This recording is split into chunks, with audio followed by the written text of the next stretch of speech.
Seja bem-vindo. Que privilégio, mais uma vez, estar com você nessa hora aqui, entrando na sua casa, para trazer conteúdos relacionados ao reino de Deus e conteúdos que nos ampliem a visão, o entendimento. Eu sou o Thiago, você já me conhece, esse podcast Aos Fatos. E eu quero já te convidar a se inscrever no nosso canal, a curtir nossa publicação, a compartilhar esse vídeo com outras pessoas, com líderes, com pastores, com irmãos na igreja, com amigos no trabalho. Nós vamos falar sobre um assunto hoje relativamente, na minha interpretação, complexo, mas como um plano de fundo necessário para as nossas interpretações, tá? Como de costume, o convidado sempre traz um texto e eu vou ler para vocês. 1 Coríntios 2, 1 e 2. E eu, irmãos, quando fui ter convosco, anunciando-vos o testemunho de Deus, não fui com sublimidade de palavras ou de sabedoria, porque nada me propus saber entre vós, senão a Jesus Cristo e este crucificado. Palavras do apóstolo Paulo. Então, hoje nós vamos falar sobre modernidade e pós-modernidade. O convidado de hoje é o pastor Júlio Venino. É isso, né? Júlio Venino. Na verdade é Venino Júlio. Venino Júlio. Venino Júlio. Tá. Então, ao contrário. O pastor é teólogo, é formado pelo Seminário Batista Sul-Mato Grossense e também pela Unigran. Ele é professor de hebraico lá no seminário e de Antigo Testamento. Isso. A abordagem de pós-modernidade e modernidade surgiu após um trabalho de monografia. Isso. E ele começou a se aprofundar no assunto e vai ser um momento de bastante aprendizado. Pastor, obrigado. Obrigado por estar aqui, obrigado por compartilhar conhecimento, obrigado pela paciência em conversar comigo e eu me considero absolutamente raso nesse assunto. Então, assim, seja bem-vindo, muito obrigado. Pode fazer as suas saudações.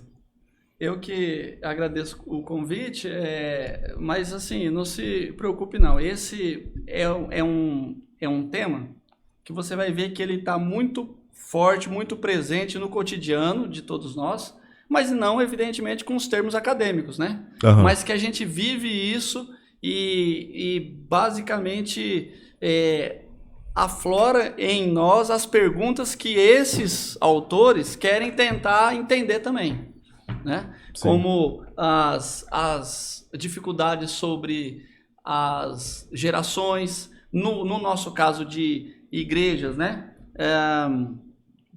As dificuldades nos relacionamentos com as membresias, esse que a gente chama de trânsito religioso, essa coisa que a gente vai falar muito aqui mas antigamente, quando a gente fala antigamente, no tempo do meu pai, no tempo do meu avô, era de tal jeito, agora é assim. Sim. Né? A geração agora é de tal jeito. As coisas agora, os carros são diferentes. Sim. O carro não é mais feito para durar. O móvel não é mais feito para durar. Então, até nessas minúcias do cotidiano é que chega esse tipo de tema, de assunto. Legal. Pastor, então vamos lá. Como é que a gente conceitua o que é modernidade e o que é pós-modernidade? Bom, a primeira coisa e a primeira preocupação que a gente tem quando a gente fala de pós-modernidade e a primeira crítica junto com isso que aparece sobre a pós-modernidade é sobre o termo.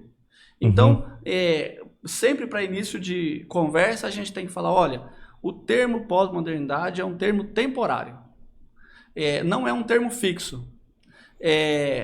Outros termos são usados e que talvez os outros termos também já começam a te responder um pouco e a construir na nossa cabeça a ideia dos conceitos, que é ultramodernidade, que é modernidade elástica, e o Bauman, que é um dos autores principais que eu vou citar hoje, que eu trabalhei muito em cima dele, ele usa a ideia de modernidade líquida. Então você veja que todos esses outros termos usam ainda a ideia de modernidade, de alguma maneira alterada, líquida, elástica, com algum ultra. plus, entendi. Porque olha, o que eles identificam de alguma maneira? Olha, as coisas hoje não são como eram antes. Uhum. Antes quando? Aí a gente tem que fazer os recortes históricos, né? Que a ideia é que aí a gente tem que andar um pouquinho para trás e olhar essa pergunta que você fez. O que é, quando começa, como que funciona, como que se encaixa na história o termo modernidade. Uhum. Bom, a modernidade aqui, para esse tipo de tema, para esse tipo de estudo, não é um período histórico necessariamente, mas é uma mentalidade. Isso é o mais importante entender. Quer dizer, um jeito de olhar o mundo, uma cosmovisão. Eu já ia te perguntar se tem a ver com a Revolução Industrial. E tem a ver. É? Tem a ver antes disso, inclusive. Tem a ver a partir do Renascimento, Reforma Protestante, Iluminismo, Revolução Industrial, principalmente, capitalismo, positivismo. Aí eu estou andando historicamente para cá, né? Humanismo, né? Então, você vê que são 400, 500 anos de mudança de uma cosmovisão. A gente está falando de tipo de 1400 para cá. De 1400 e pouco para cá, de 1500 para cá, né? A alta modernidade nesse aspecto, dessa mentalidade que a gente vai falar aqui, a gente vai caracterizar um pouco, é aí final do século XIX para o século XX. Porque metade do século XX, e aí eu vou usar o Bauman, porque cada autor tem um ponto histórico, metade do século XX, na Segunda Guerra Mundial, para o Bauman, é um momento que a modernidade rui. Ela quebra, fragmenta. É um termo que ele usa muito, fragmentação. Característica para ele do pós-moderno, ou da modernidade líquida, ou do ultramoderno, é fragmentação. Desassociação, olha. Nossa. Você está falando, coisa. Eu tô tipo assim, me corrija se eu estiver errado, mas você vai no mecânico, o mecânico fazia tudo, hoje são 20 mecânicos para mexer num carro. O médico é a mesma coisa. Exatamente. É muito dessa fragmentação. É disso mesmo que ele está falando? É disso aí mesmo. Então, e aí a gente vai tentar entender o que as áreas da psicologia, da filosofia, da antropologia tem a ver com esse mecânico, né? Por que chegaram nesse mecânico? Quais os pensamentos, e esse estudo de pós-modernidade, ele tenta entender isso. Bom, primeiro, nós temos... esse tipo de estudo é sempre um estudo comparativo. Uma época com a outra época. Quais as características que diferem? Então, primeiro nós temos que entender qual é o período pré-moderno. Então, quando a gente começa a estudar pós-modernidade, a gente começa no período pré-moderno. O autor que eu vou usar aqui, tem vários autores, mas Andréas Torres Queiruga, que ele tem um livro sobre cristianismo pré-moderno. E ele faz essa caracterização. Que uma das coisas extremamente importantes no período pré-moderno, que fez a diferença para a modernidade, é que a mentalidade no período pré-moderno era regida pelo transcendente, pela religião. Sim. Né? Os deuses e os demônios que comandavam o mundo dos homens. Sim.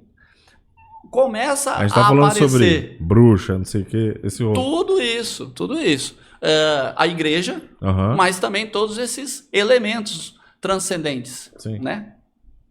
E aí é interessante que a gente vai passar, vai fazendo uma transição a partir do iluminismo, na Renascença, da lógica, a razão, um dos autores que você viu aqui, René Descartes, né? Então, a ideia da razão, da lógica, então foi descobrindo, foi construindo lógicas e razões e estruturas que foi transicionando, foi mudando o mundo, desde o mundo biológico, o mundo físico, aliás, primeiro do mundo físico, para o último que chegou, o último que ruiu foi o transcendente. Como assim? As doenças do período pré-moderno eram causadas por demônios e curadas por deuses. O pessoal começou a desenvolver remédios que curavam. Sim. Físico, você pega um pó, toma e o negócio resolve. Não depende mais de um ritual. Então começou a mudar isso aí. A pessoa nascia com uma dificuldade ou com uma doença, uma dificuldade física ou uma doença, era uma maldição ou era a vontade dos deuses. Aham. Não, hoje, aí, na modernidade começou a se desenvolver próteses, começou a desenvolver estruturas. Sim. Então, o aumento da ciência está relativamente intimamente ligado a a modernidade. Está. Para puxar um pouco também, e não esquecer principalmente da questão do ambiente que a gente está, que é o ambiente protestante, Aham. a reforma protestante tem muito a ver com isso também, né? Porque ela começa a tirar em algumas esferas o poder lá central e começa a descentralizar. Eu compartilho conhecimento, exatamente. Faço você também um ser pensante, né? Então o Papa já não é o único representante de Deus na Terra. Sim.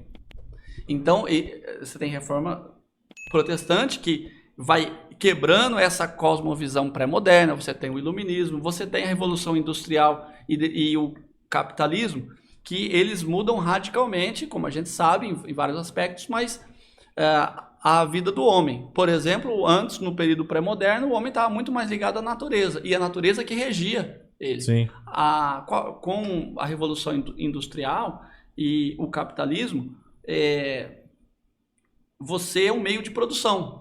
Você que rege, você que altera o seu meio. Sim. Tanto que uma das grandes preocupações hoje é ecológica, né?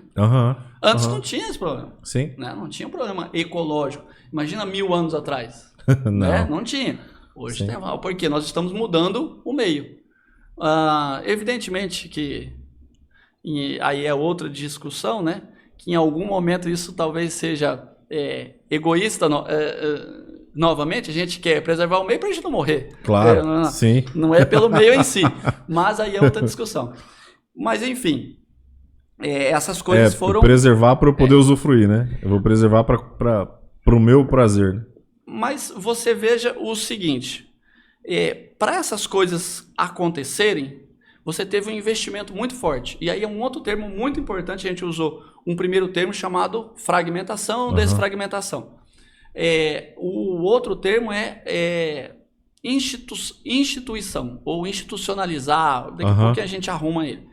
A ideia é que, olha, para isso acontecer, você tem que estudar, você tem que investir dinheiro, você tem que trabalhar, você tem que esperar um tempo para a ciência desenvolver, testar, laboratório, volta, dá certo, dá errado. Isso demanda tempo, isso demanda... e que é um dos grandes eixos da modernidade, que é a instituição. As instituições eram fortes. Estado, exército, família, instituições, aí eu citei 3 em diferentes áreas, né? Mas a ideia da instituição.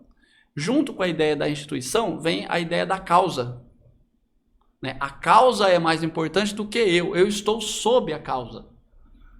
Você tá falando aí, eu tô pensando no filme do cara da bomba atômica lá, Oppenheimer, né? Oppenheimer, né? E aí, Oppenheimer.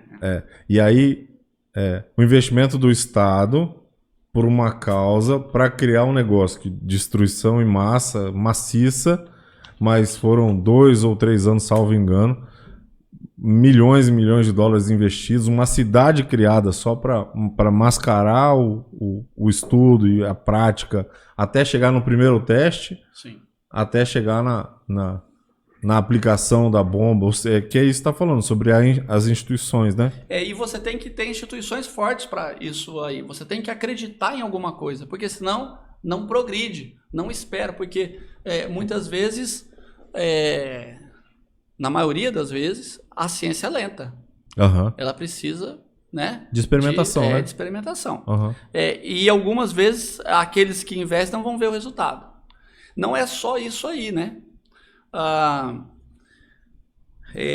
O que é outro termo, a gente já falou da fragmentação, das instituições que tem que dar base para isso aí crescer. E o outro termo muito importante, a gente pode trabalhar com esse tripé, são o que a gente chama de metanarrativas, aí no campo do discurso. Para isso, para a instituição acontecer, você tem que ter um discurso forte, você tem que ter um convencimento, porque tudo é convencimento, né? Ah, eu vou... Fragmentação, instituição e metanarrativa. Metanarrativa. Eu vou fazer umas gotas de pirona, que vai acabar com a sua dor de cabeça. Tá, onde é que tá? Não tem, nós vamos fazer, nós vamos estudar. Eu preciso de tantos mil. Por tanto tempo. E talvez, eu não sei quando que vai acontecer. Né? Então, não é assim que ele chega. Ele chega construindo a coisa. Então, eu vou dar alguns exemplos de metanarrativa, que é um discurso consolidado, forte, com argumentos, contra-argumentos, uma estrutura, digamos assim, um sistema fechado em si mesmo, na sua lógica, no bom sentido, que ele é sólido. Por isso que o Bauman usa para a pós-modernidade o termo modernidade líquida, porque a modernidade, no seu auge, ela é sólida, ela é robusta, ela é bem construída. Entendi. Por exemplo, socialismo, capitalismo, cristianismo, tudo isso são, dentro desse período, metanarrativas. Sim. Você tem uma lógica nela em si e que ela tem as suas argumentações. E quando você fala de narrativas, eu me recordo aqui sobre Hitler, a maneira como a utilização da imprensa, a criação de discursos pontuais, né? Pontuais, fortes. Contando algo, ensinando algo, doutrinando, né? Nazismo, metanarrativa. Isso. Então, todos esses ismos são metanarrativas, assim, né? São coisas que, é claro que os discursos pontuais do político fazem parte da metanarrativa. Ele não é a metanarrativa em si. Faz a parte. Metanarrativa por exemplo, vamos pensar alguma coisa aqui. O próprio capitalismo, né? Você tem várias coisas que promovem a ideia do capitalismo. Não, cara, o capitalismo é bom por causa disso. Outro vai falar, não, o bom é o socialismo. O socialismo, ele é construído assim, tem suas bases assim, sua formação assim, sua estrutura. Então, você tem toda uma estrutura. Sim. Não é um discurso consolidado, é um discurso estudado. Sim. Né? Muito bem. Então, a modernidade, ela é feita assim. Ela é construída assim. Então, eu vou me adiantar um pouco, depois a gente volta. Só para ilustrar um pouco essas coisas aí com coisas mais cotidianas, né? A ideia que a gente fala, na época do meu avô, era o fio do bigode. Sim. Não tinha contrato, cara, era o fio de bigode. O que era o fio do bigode? Era a instituição. Era a palavra. Cara, falou? Tá falado. Não precisa contrato. Contrato surge, quer dizer, tem gente que não tem a palavra. Sim. Aí você tem que anotar. Então, quer dizer, essa coisa do fio do bigode e tal, isso aí você tem uma verdade, você tem uma estrutura. Nós, aí na pós-modernidade, a gente vai ver todas essas fragmentações, isso aí tudo rachando, Você ruindo. vê que assim, eu não sou tão velho, também não sou tão novo, mas ainda no interior, quando eu era criança, a palavra, a instituição da família, o patriarca, que era aquilo ainda tinha extremo valor. Sim. Porque minha avó mandava ir no mercado e aí eu era o neto do seu Josias. Não, eu pegava e ia embora. Tava lá anotado. Anotava, acabou. Então, havia confiança tanto no cara do mercado que anotou corretamente e a confiança no senhor Josias, o meu avô, que iria lá quitar a dívida. Ele é minha avó. Eu nunca usei esse termo, mas esse termo pode muito bem ser usado, não vamos colocar talvez no tripé, mas é um acessório desse tripé, que é o confiança que você usou. Sim. Tem um livro do Bauman, que é, se não me engano, Medo e Confiança na Cidade. Eu acho que eu não trouxe ele. Medo e Confiança na Cidade. Que ele fala justamente sobre isso. Que ele fala, olha, ele começa o livro falando assim, nunca se produziu tantos sistemas de segurança e nunca se teve tanto medo nos centros urbanos. Nunca nós fomos tão vigiados, nunca nós tivemos cerca elétrica, luz que acende com movimento, câmera, sensor, e isso, e aquilo, e a gente vai se... Não é isso, né? Não, esse é medo líquido. a gente vai se fechando em grades. A gente vai se fechando cada vez mais. Sim. Aí nós somos prisioneiros. Isso? Exatamente. Nós somos prisioneiros. Porque nós não temos mais confiança. Sim. Não adianta pôr um monte de coisa. A gente acaba não tendo confiança. E é assim, e isso cada dia mais real na nossa sociedade. Porque você anda pelo bairro, antigamente você tinha os muros baixos. Sim. E a cerca era vazada. Hoje você tem muros extremamente altos, com grade até ou é fechado até o teto. Um pouco antes da sua época, mas no interior você deve ter visto, balaustra, né? Balaustra, sim. Pauzinho, cerquinha de... Isso, exatamente. Arame farpado. Isso. Pô, isso aí era gente que era, como é que fala? Obsessivo por segurança. Porque pra que por cerca? Né? Porque às vezes a pessoa colocava também pra galinha não sair... pros bichos, né? A coisa era mais ou menos assim. E aí, quando você assiste um filme, vou falar de novo de um filme, você assiste filme americano, você tem lugares que não tem muro. A cerca é viva, né? Então, porque a sociedade americana é uma sociedade extremamente moderna. Nesse aspecto, né? Ela tem essa coisa, porque eles ainda têm essa mentalidade, a despeito que está fragmentado. Você veja que quando a gente vai conversar sobre isso, como é uma mentalidade, determinadas regiões do planeta Terra, não é uníssono isso, né? Sim. A coisa vai mudando. Tanto é que muitos dizem que a modernidade ainda não chegou aqui embaixo. Olha só. Aí eu falo, cara, isso aí não chegou aqui. Se você... Quando a gente vê aspectos morais... Tem algumas sociedades, Reino Unido, Estados Unidos, o Japão, o cara foi preso por corrupção, ele se mata de vergonha. No Reino Unido, se o cara tem um caso extraconjugal, os tabloides todos vão expor a vida do cara, ele vai ser obrigado a renunciar ao cargo e vai se esconder, viver recluso. Sim. Porque a vergonha foi exposta. No Brasil... O cara conta quantos casos ele teve, ele vai em rede nacional e diz assim, eu tive 35 amantes nesse processo. Nesse aspecto, nós temos, né, algumas características culturais diferentes, né? Realmente. Não sei realmente o quanto que a gente pode associar às questões de fragmentação. Eu nunca pensei em como associar isso às questões de fragmentação moral. Mesmo porque o Bauman ele não olha para a América Latina, né? Ele olha só o hemisfério norte. Para a Europa, Ele olha para os Estados Unidos um pouco, mas ele está no ambiente europeu, né? Ele é um polonês, se não me engano. E aí ele olha um judeu e tal. Eu acho que ele chegou a morar nos Estados Unidos, não lembro bem, depois tem que olhar. Mas ele é um polonês. Bom, então...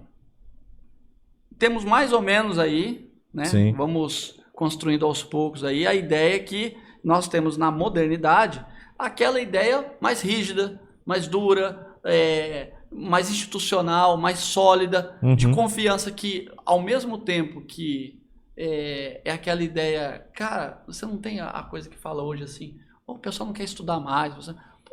Sim. Antigamente, o pessoal louvava quem estudava. Esse menino é estudioso. Não, deixa que ele vai estudar. Não, ele é... Então, elogiava muito o menino estudioso, a menina estudiosa, a pessoa estudiosa, né? Hoje, o pessoal fala assim, para que estudar? Porque, de certa maneira, tem razão. Porque estudar, às vezes, leva 20, 30 anos para se tornar um cardiologista. Sim. Não é? Não sei se leva esse tempo todo, mas assim, eu sei que leva muito tempo. Mas qualquer... Mas se não leva 20, leva 13, 12 anos. Então, assim, e fica estudando ainda a vida toda, e você tem um esforço muito grande. Então, a ideia do esforço, ele é aplicável na modernidade porque tem a confiança que a coisa vai acontecer, que vai progredir. Isso é um fator importante que é quebrado, segundo Bauman, na Segunda Guerra Mundial. Essa aí é a frase, digamos assim, que eu elegeria central dessa percepção. Que a pós-modernidade, é a desilusão com a promessa da modernidade, de progresso pela ciência. A desilusão com a promessa da modernidade que haverá progresso pela ciência. Sim. Então, quer dizer, você teve realmente grandes descobertas, É como se eu grandes evoluções. desconstruísse para construir. Não, porque assim, você teve realmente nesse período que a gente falou, você teve luz elétrica, você teve ar-condicionado, né? Você teve uma série de coisas que a gente está aqui, não só tecnológicas, mas sociais, políticas, né? Desenvolvimentos. Nunca se teve tanta universidade no mundo, tanto estudo no mundo, tal. Mas, o que o Bauman fala? Na Segunda Guerra Mundial, o que aconteceu é que só se provou que esse desenvolvimento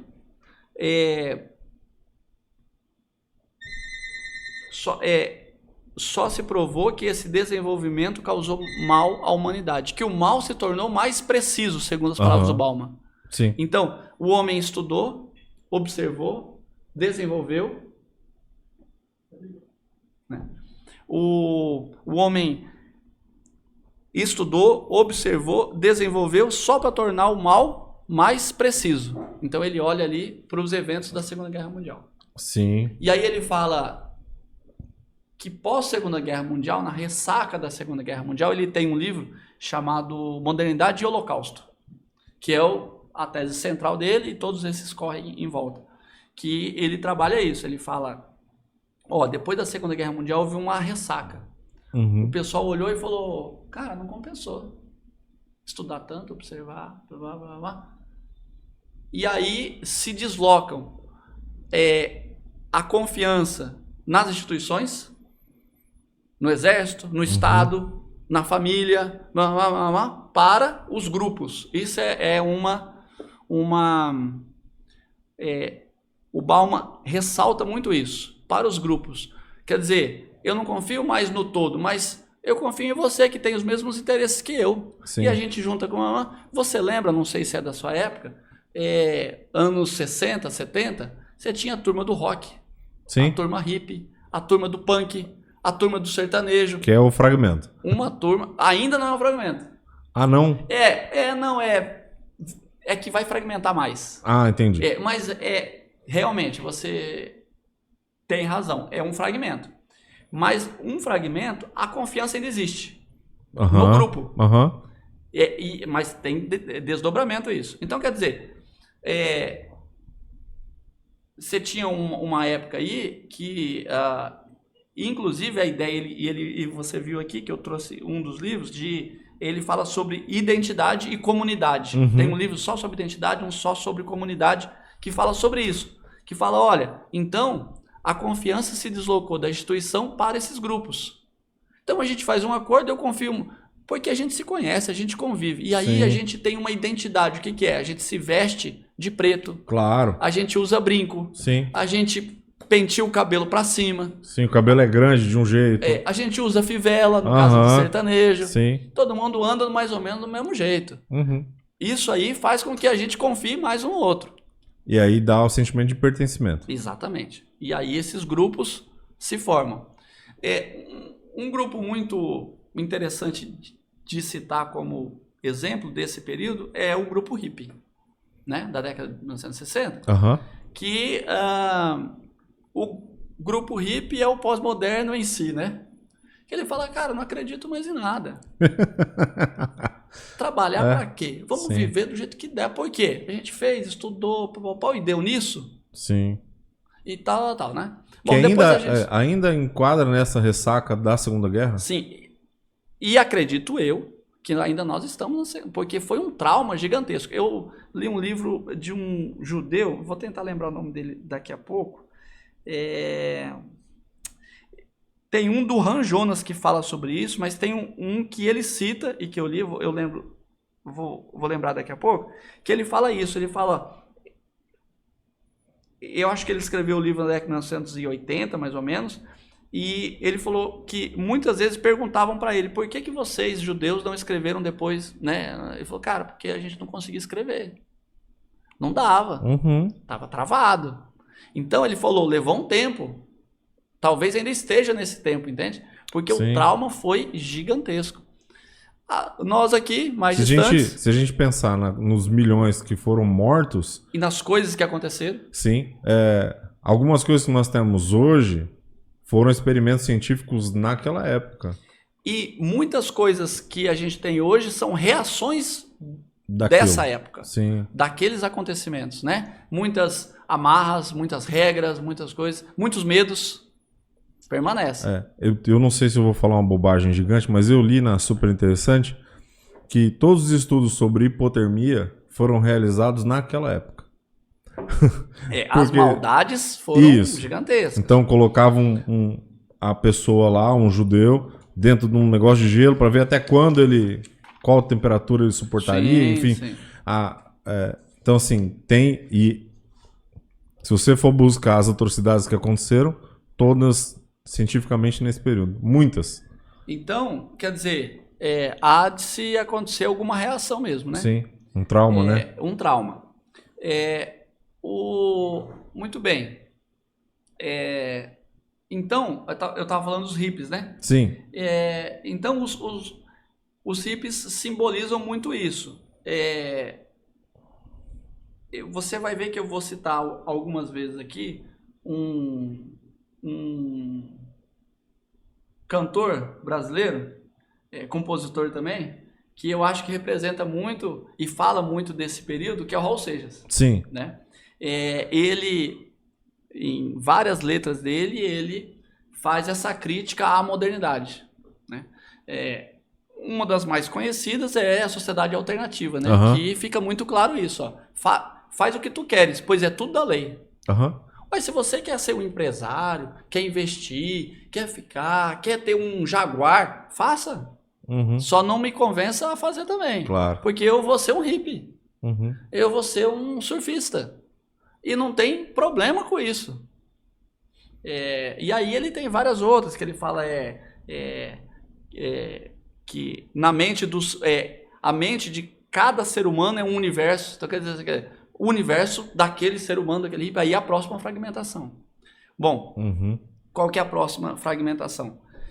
Ficou legal. A gente confia, tem uma mútua confiança, porque a gente ouve as mesmas coisas, a gente veste as mesmas roupas, a gente come mais ou menos as mesmas coisas, e tá tudo bem. Mas, de repente, como diria o poeta, né, não mais que de repente, a minha filha, eu sou roqueiro, uso brinco, roupa preta, ouço AC/DC, Iron Maiden, se apaixona pela filha do sertanejo. E casa, não tem o que fazer. Se casa. É um desgosto pro pai. Mas casa. Nasce o neto, não tem jeito. Sim. Uma hora eu vou ter que pegar no colo e eu vou ter que conviver com a família do sertanejo. Sim. Bom, antes disso, o que os grupos começam a perceber no decorrer do tempo? Pouco tempo, né? Acontece isso. Que não dá para confiar nem no grupo. E aí, a próxima fragmentação, que, teoricamente, eu vou pontuar aí, né? Tem outras percepções, que é a que nós estamos hoje, que é da individuação. Mais do que o individualismo, né? É a individuação. É aquela notícia que saiu faz tempo aí, uns 2, 3 anos atrás, da menina lá na Austrália que pediu autorização para casar com ela mesma. Ela se basta, né? Porque não, ela tem razão em certo aspecto. Que é difícil ter que conviver com a regra do outro. Sim. E para que conviver com regras? Então é outro tipo de hippie. Né? É um outro formato de hippie. Então, você veja, a gente sai lá do período pré-moderno, em que as pessoas tinham as regras muito claras, porque a regra vinha do transcendente. O que acontecesse era vontade do transcendente. Sim. E aí foi puxado para o humano. Agora o humano começa a desenvolver as regras. Só que o humano em algum momento, ou em vários momentos, nós usamos a Segunda Guerra Mundial, porque o Bauman usou esse ponto, mas outros autores usam outros pontos, né? Se desilude com esse projeto, com essa promessa e com ele mesmo. E e começa a perder essa liga, essa confiança, e começa a se fragmentar, até nós chegarmos onde a gente está hoje, né? Cada um, como diz o Raul, faz o que quer porque é tudo da lei. Quando a gente olha para... Salomão fala que não há nada de novo no mundo, certo? Sim. Você está falando aí sobre os grupos e o filho de um que casa com o filho do outro grupo. Eu lembro das tribos de Israel, Sim, lá sim. quando saem do Egito. E aí você tem conflitos que são ocasionados exatamente por essa miscigenação.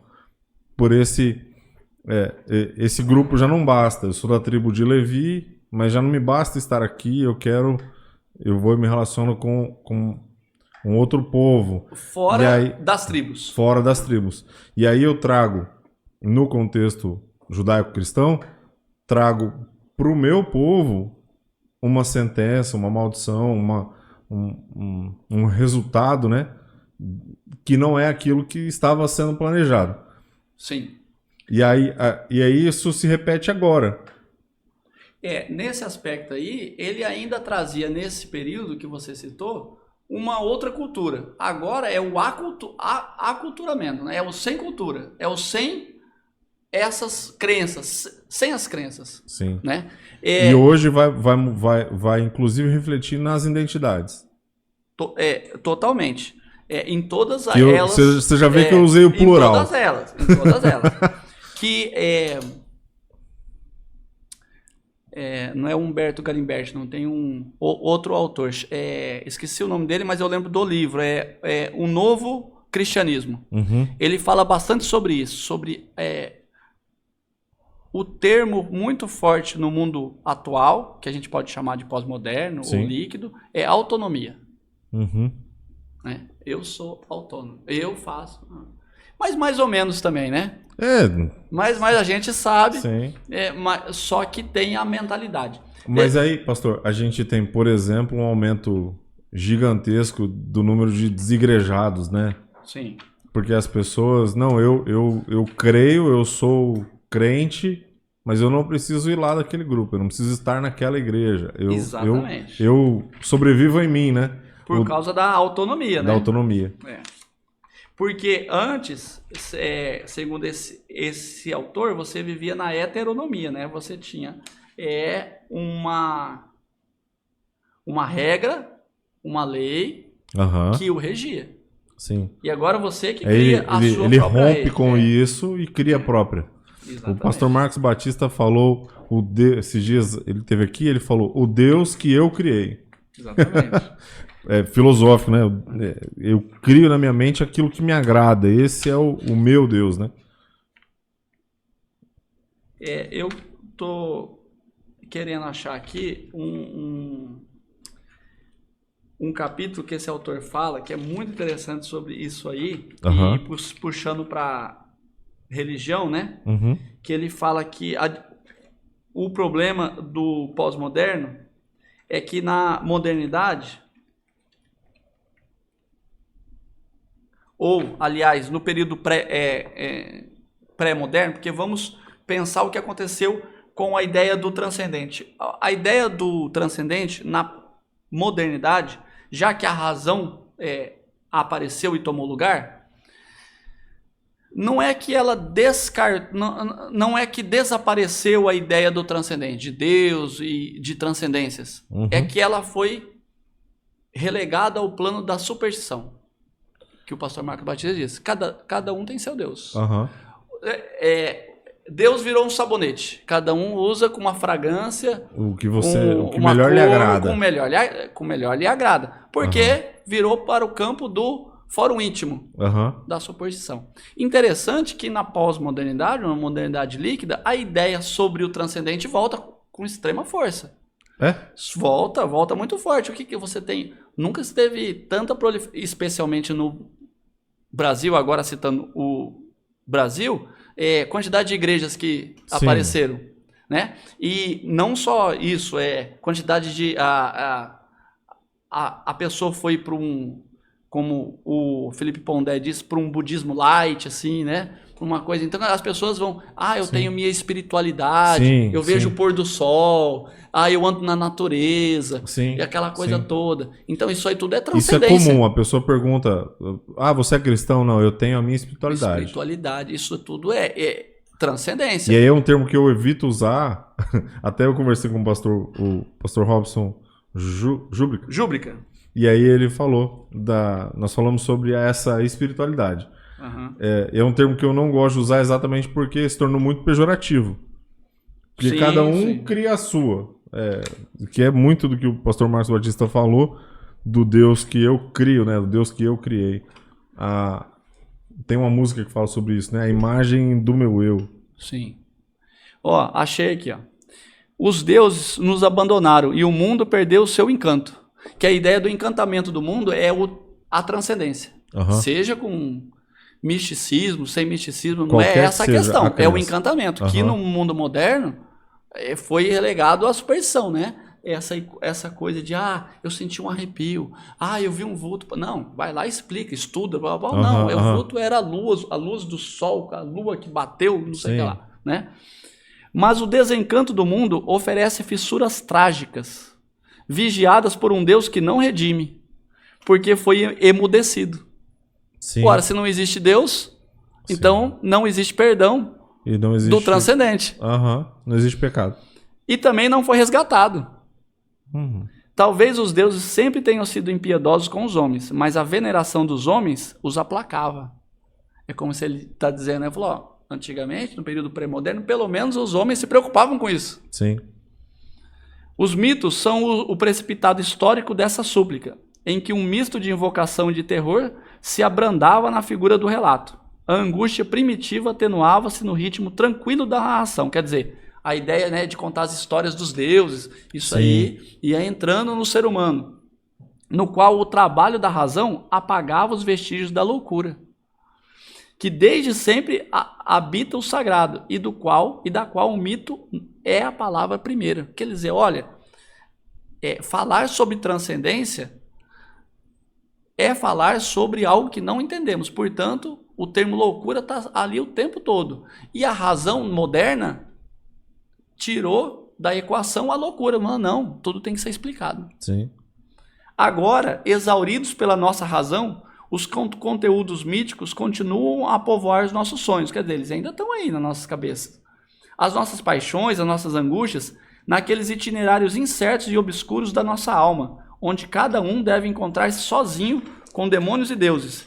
Mas deles perdemos a origem, o lugar e o nome. Uhum. Eles ainda existem. Sim. Na mente do humano. Só que a gente agora não sabe como evocá-los ou como refutá-los, ou como aplacá-los, ou como mandá-los embora. E isso eu não estou falando dentro do campo do homem religioso, como nós somos. Sim. Porque o homem religioso, ele continuou. Sim, ele permanece. Nós estamos falando do não religioso. Sim, porque a própria... Eu acredito que a psicologia entende que o ser humano tem esse tripé, né? Do que é espiritual, o que é material, né? O que nós somos, né? Família, trabalho, espiritualidade. Esse conjunto que forma o que nós somos. Mas isso não só na igreja. Como o senhor falou. De um modo geral, todo mundo tem. Isso está impregnado, inclusive, na nossa natureza humana, né? E aí, por mais que a pessoa tenha renegado em algum momento a transcendência, a espiritualidade, hoje você está falando que isso se resgata. Porque a gente não consegue ficar longe. Não com isso, a gente não está negando os avanços e os benefícios que a ciência trouxe, como a psicologia, como a psiquiatria, como a própria antropologia, a biologia. Aí eu estou citando aí os 4 cavaleiros do ateísmo moderno, né? Darwin, Nietzsche, Freud e... Quem que é o outro? Darwin, Nietzsche, Freud... Esqueci o outro, são 4. Darwin, evolucionismo. Freud, psicanálise. Uhum. Darwin... Não, já... Darwin. falei Darwin. Nietzsche, que foi o último nessa sequência aí, né? Sobre a ideia de que o homem cria, projeta, né? Cria essas leis, essas coisas, essas razões, porque ele não consegue olhar para ele mesmo, que ele tem que se deixar, né? Se deixar cair no abismo, digamos assim. É uma figura que o Pondé usa, falando sobre Nietzsche, né? Rapaz, esqueci o outro. Marx. E o Marx, né? Que é a ideia da estrutura social. Então, cada um, na sua área, cria metanarrativas, cria estruturas que explicam por completo aquela... Não por completo, porque tem que continuar estudando, mas que explica, que tira do transcendente. Por que você fala assim com a sua esposa? Porque você é violento no período pré-moderno. Vou usar um termo clichê, um cenário clichê, né? Vou assim, porque você não teme a Deus. Então, você temendo a Deus, você se torna um homem bom.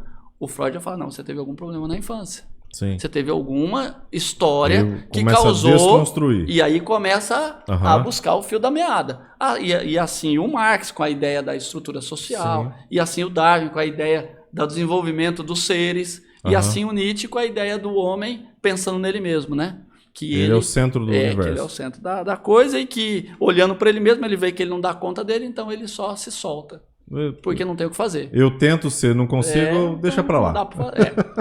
Então, e esses aí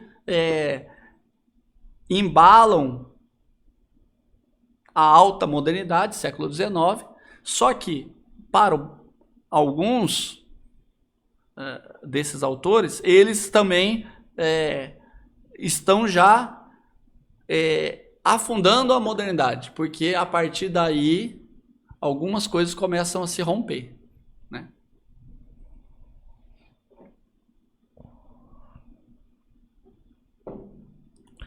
E aí, pastor,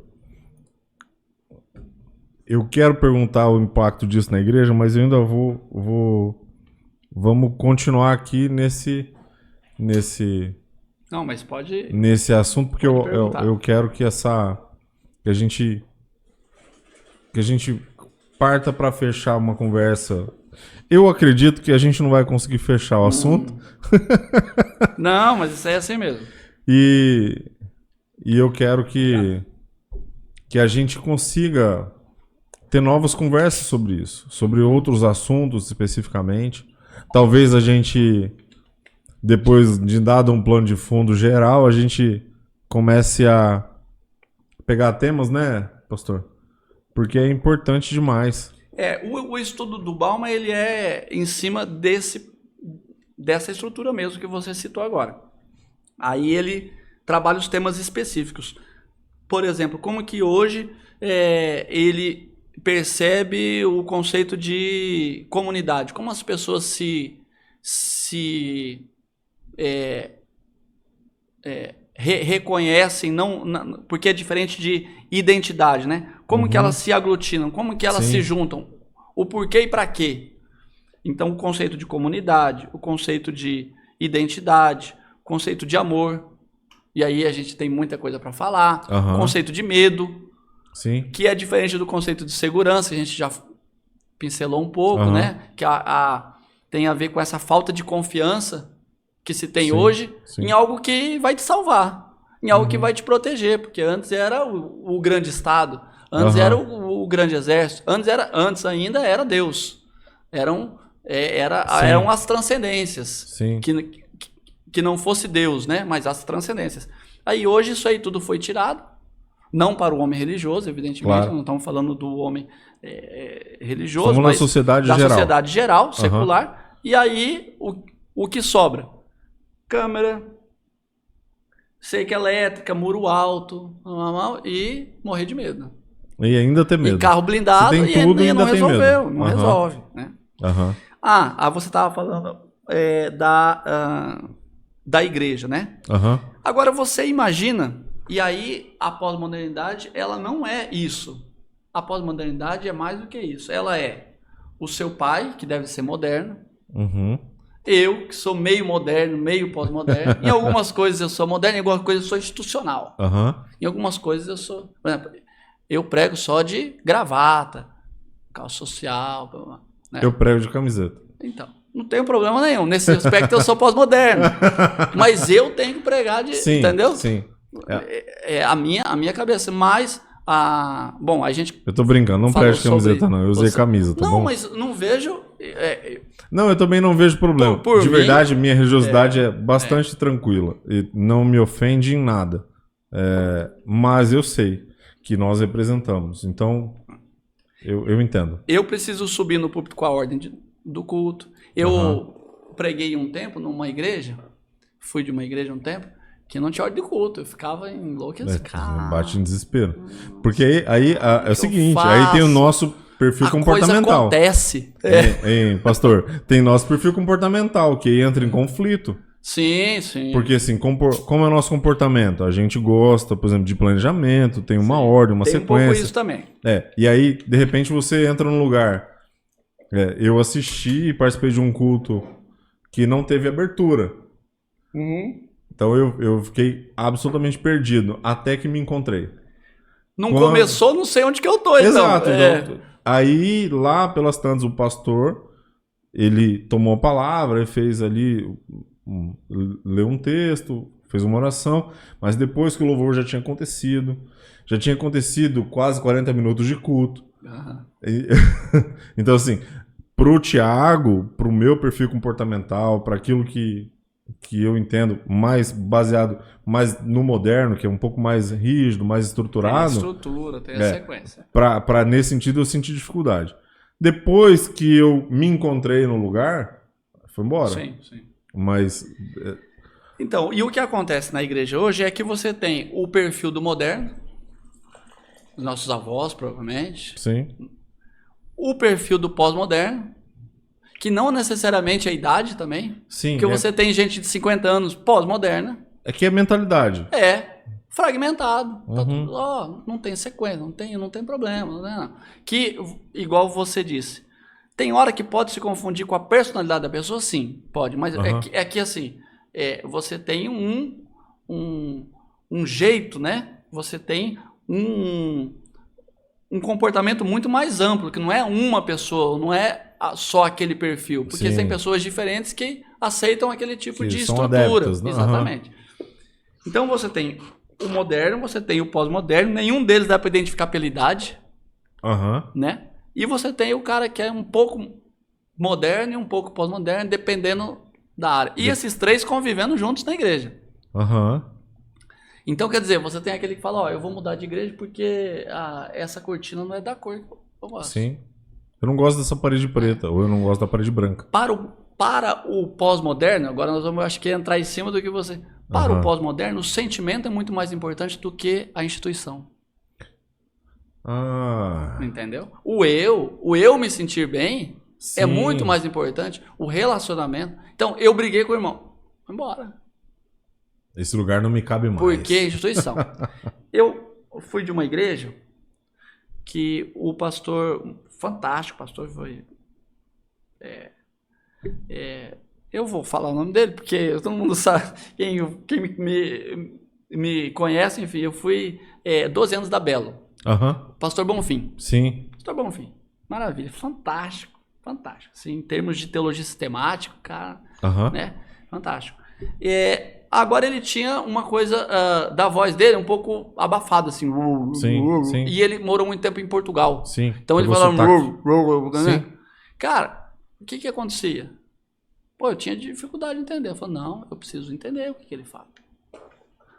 Então, a instituição, a instituição pastora, a instituição igreja, a instituição comunidade local está acima da minha falta de entendimento. De percepção, Tanto do conteúdo, quanto da dicção mesmo. Então, não, peraí, eu vou treinar meu ouvido e vou entender o que ele fala. Eu preciso entender o que o pastor fala. Claro. O pós-moderno fala, não, esse pastor, não, vou para outro lugar. Eu não entendo o que o pastor fala.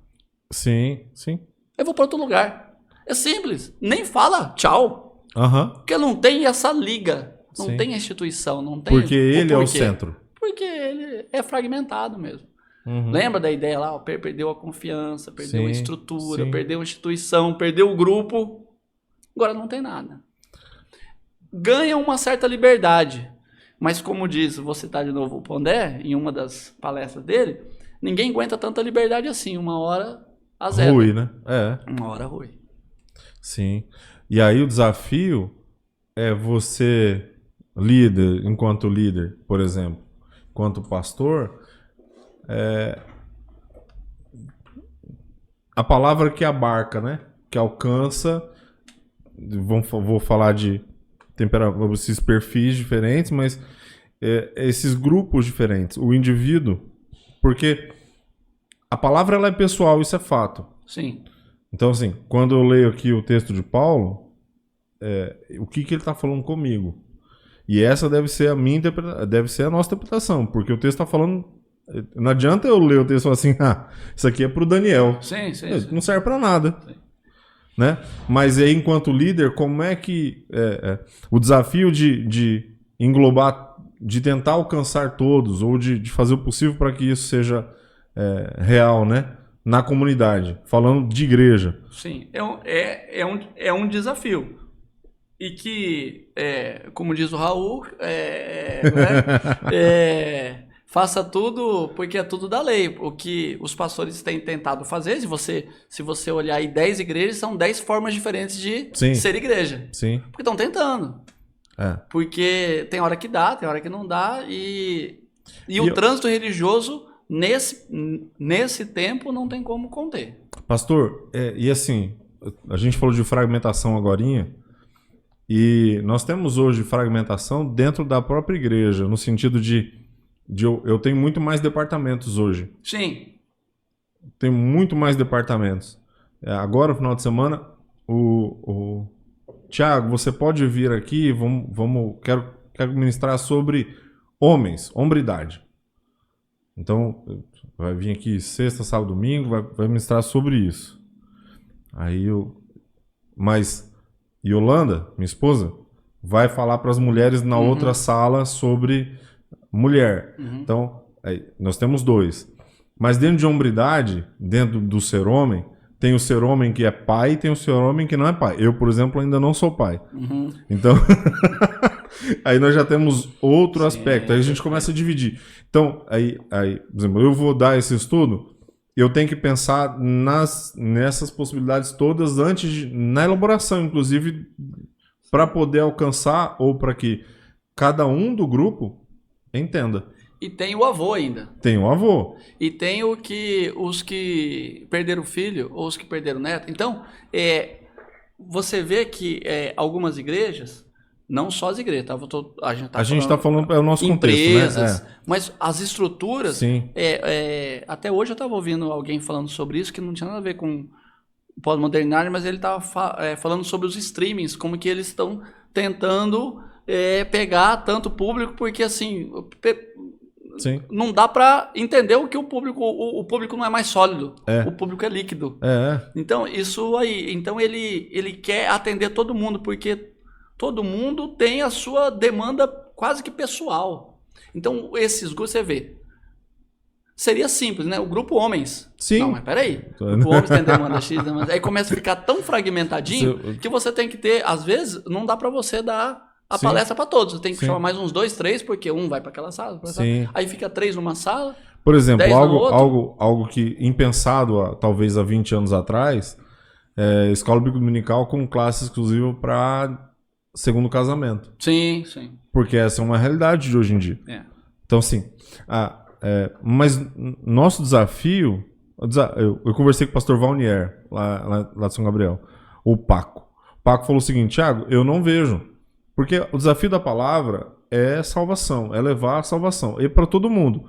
Se o cara tem 18 identidades, ele não falou sobre isso, mas eu estou parafraseando. Se o cara tem 18 identidades, ou se ele tem uma, se ele se entende como uma garrafinha, ele precisa de salvação. Sim. E aí, à medida que ele é salvo, ele é transformado, e aí ele deixa de se entender como garrafa, vai se entender a imagem e semelhança de Deus. Mas é dentro desse processo de salvação. Então, o que a dificuldade que tinha há 50 anos atrás, há 100 anos atrás, há 1000 anos atrás, é a mesma, porque nós estamos pregando a mesma palavra de salvação, falando do nosso contexto de igreja. Mas nas relações de trabalho, terrível. Terrível, porque cada um pensa de um jeito. E o trabalho remoto mudou completamente a visão das pessoas sobre trabalho, sobre responsabilidade, credibilidade. E aí, gente, passando aqui só para avisar que se você quiser contribuir com o nosso ministério, o QR Code é esse aqui. De antemão, já oro pela sua vida e Deus abençoe grandemente você. Passando para 3 avisos. Se inscreva no nosso canal, curta, comenta, compartilha. Vamos fazer desse lugar aqui um lugar de edificação de vidas, então vamos mandar o vídeo para todo mundo, para que todos recebam o que a gente está recebendo. E não se esqueça de ler a descrição do vídeo, porque tem muita informação importante, seja de contato com o convidado, seja de contato conosco. Deus abençoe, bora pro vídeo. Eu comentei com você que eu trabalho com TI, então atendo algumas empresas. A reclamação que eu tenho dos empresários é a mesma, de ramos completamente diferentes. Não sei se você tem aqui, você trabalha em outra área. Que eles não conseguem contratar e não conseguem ficar com o pessoal. Sim. Porque o pessoal não fica. É líquido. É líquido. Fala assim, cara, o cara fica ali 3 meses que eu não gostei. Fala, mas vai fazer o quê depois? Não, depois eu vejo. Vai fazer nada. Pastor, 3 meses é muito. Ontem eu vi no Instagram a menina postou na rede social que ela foi obrigada a trabalhar 8 horas no primeiro dia de trabalho. Olha só. E ela pediu demissão no final das 8 horas, que ela não é obrigada a trabalhar 8 horas. Não, vai fazer o quê? Então, assim... É isso aí. Então, a ideia mais do que o individualismo é a individuação, né? Assim, a partir dele fazer a regra do mundo, né? E aí, quando a gente olha relações de trabalho, a internet vem um cara lá dizendo assim, olha, eu fiquei rico trabalhando com internet. Você não precisa do emprego formal. Sim. Você vai ficar rico trabalhando aqui, vendendo curso, para ensinar pessoas sobre. É isso aí. Essa tabelinha que eu trouxe ali, depois eu vou deixar aí para você, se você vamos colocar. Editar e colocar. Eu vou deixar umas charges para você também, que são muito, muito legais. Essa tabelinha quem fez foi uma autora chamada Ruth Sperandio. Ela... Olha só que interessante. Na modernidade... o foco era o conhecimento, na pós-modernidade, experiência. Sim. Sentimento. Né? Não é a causa. Sim. De novo, Raul Seixas, né? É o segundo que eu mais cito, né? Ele tem uma música interessantíssima, cara. Eu acho que chama Mamãe Eu Não Queria. Que ele fala, mamãe, eu não queria servir o exército. Aí ele dá vários argumentos, tal. No final, aparece a voz de uma mulher, como se fosse a mãe dele, falando, é pela causa, meu filho, é pela causa. Ele fala, não, eu não quero ficar aqui nem cachorro vigiando o portão e tal. Né? Então, não tem causa, tem experiência. Na modernidade, distância. Pós-modernidade, participação. O que é essa ideia de distância? É a regra, é a estrutura. Né? Não depende de mim. Qual a regra que tem que seguir? Vamos seguir para acontecer. Sim. E é tão interessante que muitas pessoas hoje têm extrema dificuldade com hierarquia. Sim. Tem hierarquia. Não consegue lidar. Exatamente. Porque o moderno era hierárquico. Estrutural. Quem que manda em meu chefe? Então acabou, o chefe falou. Eu não gosto, eu vou embora. Tudo bem, mas eu não questiono. Questiona o chefe. Fala, o cara é estagiário, entra estagiário e já entra questionando. Exatamente. O último aqui, só pra gente não ler todos, né? Transcendência e imanência, né? Na modernidade, você tinha a ideia ainda, a despeito que na pré-modernidade a transcendência eram os deuses, os demônios, né? Na modernidade entrou a razão, mas a razão era que ditava as regras, né? Então, você tinha o mundo dos deuses, que agora estava relegado à superstição, mas ele existia. Agora, na pós-modernidade, a experiência com a divindade tem que ser presente, ela não pode ser de lá para cá. Sim. Ela tem que ter É a minha experiência, a minha vivência. Acontecer aqui o milagre, o negócio, o fogo, o negócio, nada contra os pentecostais, mas claro. É essa estrutura, né? Antes não, a estrutura é a lei de Deus. Não, então vamos seguir. Eu não preciso ficar vendo toda hora. Sim. Né? Então, é claro que isso aí não está falando só da religião, está falando de toda a estrutura. E aí, eu tinha notado... Desculpa, antes de você falar isso aí, só para essa parte que eu anotei isso aqui. Qual o papel de Deus na pós-modernidade? Eu anotei que eu vou falar para você. Ele volta a acontecer, igual eu falei, tem muitas igrejas, o pessoal começa a procurar a sua espiritualidade, mas drogas, prazer, experiências de consumo, individuação, né, muito ligado à compra, a esse tipo de prazer, a viagem, a espiritualidade, uma série de... então, quer dizer, a ideia da experiência, que está fora dele, que não sou eu, um sentimento que vem em mim. Essa é a ideia. Mas ele busca o tempo todo. O moderno não buscava isso necessariamente. Ele buscava o conhecimento, ele buscava o resultado lá na frente. Agora esse não, esse precisa do resultado imediato. Só para... Eu ia perguntar exatamente sobre a relevância desse aspecto de modernidade, pós-modernidade dentro da teologia, dentro do nosso nicho aqui, falando de igrejas, falando de cristianismo.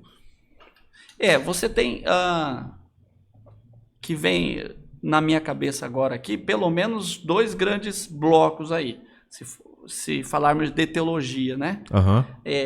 Na área da academia e na área do cotidiano da igreja, né? Na área prática. Na área, assim, do cotidiano na igreja, você tem muito essas questões do trânsito religioso, né, que pessoas mudam muito de igreja, que tem muitas igrejas, tem muitas ofertas, por causa dessa fragmentação, por causa dessa falta de confiança. Porque assim, o pastor falou, ou o padre falou, não é lei, não sei o que lá, vou buscar outra opinião. E agora, para ilustrar mais, antes nem tinha isso, há 5 anos atrás, e agora dá para ilustrar com os pastores online, né? Não, meu pastor... eu tô aqui, mas meu pastor é o X lá do Rio de Janeiro. Mas não, eu assisto ele tudo... eu sou membro online. Exatamente. Eu assisti um culto esses dias, porque eu ouço pregações. Então, tava ouvindo uma pregação de um pastor de Criciúma e eles falaram sobre a igreja... Eu não vou dizer o nome da igreja, não vem ao caso. Igreja A online. Aí essa igreja A tem um pastor online. E esse pastor online é o cara responsável por gerir os pequenos grupos online. Dentro da igreja. Então ele faz o recebimento dos novos membros. Essa pessoa tem alguns crivos, então ele diz assim: você não faz parte de uma igreja física aí na sua cidade, não consegue, pra cá. Pode vir. Então a gente tá certo. Mas isso começou lá atrás, quando na televisão, coloca seu copo d'água em cima, eu vou fazer oração, você toma o copo d'água, você pega aqui um carnê e você torna mantenedor do nosso ministério. Continua indo na sua igreja, mas você é mantenedor do nosso ministério. Estou falando de 20, 25 anos atrás. Agora você veja com os... desenvolvimento das inteligências artificiais, o que impede desse pastor online não ser mais um pastor com CPF. Né? Porque esse aí ainda tem um CPF. Provavelmente esses online nunca encontrarão ele fisicamente, ou encontrarão por uma confraternização, por uma festa, mas ele pastoreia a turma ali, tá tudo bem. E aí, quer dizer, daqui a pouco você pode ter alguém que é uma inteligência artificial. Na Alemanha já teve o primeiro pastoreia. culto. Na Alemanha já teve o primeiro culto por inteligência artificial. Momento bem. de louvor, palavra, momento de ofertório e palavra. Tudo por inteligência artificial. E aí essa coisa da individuação, você vai ver que aí ela fica concreta mesmo. Por quê? Porque aí, qual a programação desse pastor online? Né? Vai atender aquele grupo. Aqui nós temos uma turma que, sei lá, anda com meia azul. E aí a gente explica para esse programa, esse pastor online, que não pode falar contra meia azul. Sim. Porque todo mundo aqui usa meia azul. Sim. Então fala sobre as outras coisas. Não pode usar camiseta branca, a gente não usa, não tem problema. Mas meia azul não mexe na nossa meia azul. Claro. Sim, porque é tudo programado. É tudo programado. E eu me recordo de uma vez, o pai foi pregar no interior e e a família que nos recebeu em casa disse: se vai pregar, pregue sobre qualquer coisa, menos sobre X. Sim. Por exemplo, menos sobre adultério. Uhum. Porque é sabido que o fulano de Tem um tal, problema é vice-presidente da igreja, ele tem 2 endereços. Uhum. Então, por exemplo, isso é fato, aconteceu. Sim. Mas isso aí... Agora, isso falando de pessoa com inteligência artificial, com tudo programável... O seu pai podia falar, não, então eu não vou, obrigado, Não vambora. me recuso, exatamente. Podia, né? Mas na inteligência artificial, não. Ela vai cumprir. Ela vai cumprir, sim, né? sim. Então, ou pelo menos ela vai aprender com aquele ambiente. Porque ela vai se adaptar, contra o né? ambiente. Ela vai se adaptar. Exatamente. Pastor, eu acho que das minhas anotações, nenhuma delas cabe aqui, porque era tudo... Eu quero que você fale um pouco para mim sobre esses livros que você trouxe. Tá. Eu vou mostrar e você já leu todos, evidente. E eu vou pegar esses 2 do... Bill Churran. Eu não vou conseguir repetir. Coreano. Esse chama Sociedade do Cansaço. É pós-modernidade. Então, esse já é um autor que fala sobre a pós-modernidade de uma outra maneira. Você vê que ele não usou o termo modernidade. Sim. Né? Ele já é um autor mais recente, tá? Pós-Bauman. Esse livro de 2020. Não, 2017. É um autor já, né, bem mais recente do que Bauman. E do que essa turma aqui, David Lyon, Stanley Grenz, Humberto Galimberti, essa turma toda. O outro dele é A Salvação do Belo. Ele tem vários, né? Eu trouxe só 2. Uhum. O que ele trabalha? Essa ideia de pós-modernidade, ele trocou pelo termo cansaço. Que a ideia do excesso de informação. Que tem a ver, que vem nesse rastro, né? Sim. Que vem, olha, a gente agora precisa de muita informação porque a gente precisa ter muita individuação. Eu preciso conhecer muito, porque eu vou tomar as minhas decisões. Eu não vou mais seguir a regra do pastor, do presidente, do general, do não sei quem, do não sei quem. Não tem essas instituições. Não tem nem os grupos que eu participo. E eu preciso tomar decisão. Então eu preciso de muita informação. Ele falou, legal. Só que hoje você tem menino de 23 anos querendo aposentar. Eu conheço, eu tenho um amigo, empresário, ótimo, tal. Ele falou, cara, o meu projeto é aposentar com 32 anos. Porque ele tá cansado. Uhum. Né? Eu já ouvi um colega falando, Thiago, eu vou trabalhar até os 28. Uhum. Que eu quero construir o patrimônio e quero aposentar, não quero mais trabalhar. Tem a ver com as telas, mas não é a culpa necessariamente da tela. A tela faz parte dessa entrega de informação, né? Mas ela é a ideia da individuação mesmo. Fala sobre as telas, tem algo interessante, mas isso aí é uma discussão talvez psicológica, neurológica, falar sobre o resultado disso nas crianças. Sim. Por exemplo, uma marca de iogurte mudou a forma de abrir porque as crianças de hoje não conseguem abrir. Sim. E isso é decadente, é deprimente até.